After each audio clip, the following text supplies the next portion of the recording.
Well, we're all still practicing social distancing, but doing that during Father's Day could present a little bit of a challenge, especially when we're trying to figure out just what to do for dad. Well, we brought in reinforcements. We've got Amy Latta with some great ideas for dad. Thanks so much for being with us. Oh, I'm so excited to share some ideas.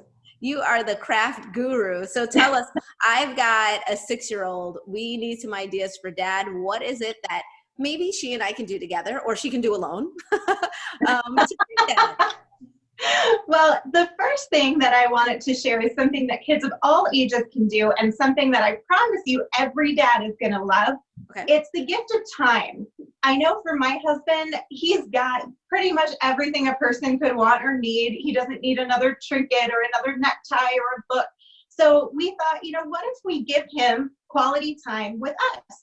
So the way that we did that was we cut some strips of cardstock and we wrote down things, especially that you can do right now, even in the midst of social distancing and staying at home. Things like take a walk together, watch a movie and pop some popcorn, have a little at-home movie date, have a picnic, those kinds of ideas. Make s'mores around the fire pit, get snowballs.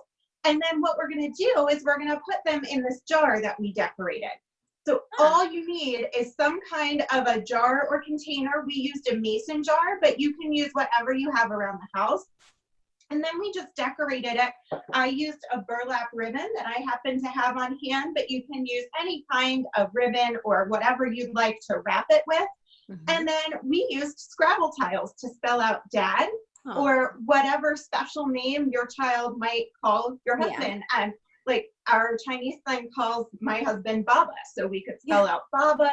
So whatever special name, you can spell it out on there, just hot glue it on, and then fill your jar with the gift of time.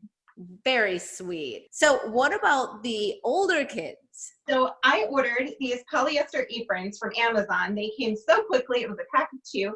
One way that you can decorate this is with the Cricut machine, which I've shared here on Midday before. Yeah.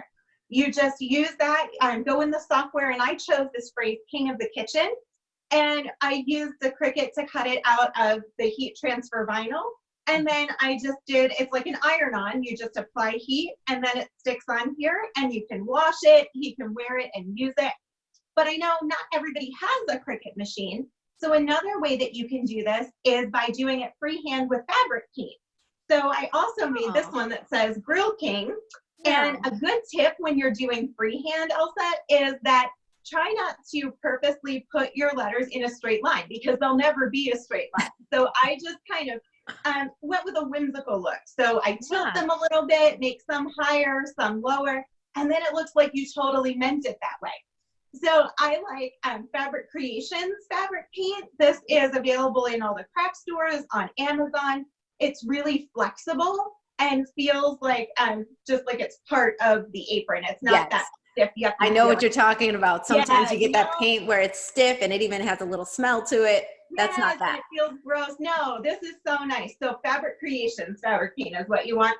And then you just get some nice little thin detail brushes and you can put anything you like on here. Again, you can put whatever your kids call him, or, Grill King, Master of the Grill, anything that you like. I put a little crown and a little spatula, any colors, you can't go wrong.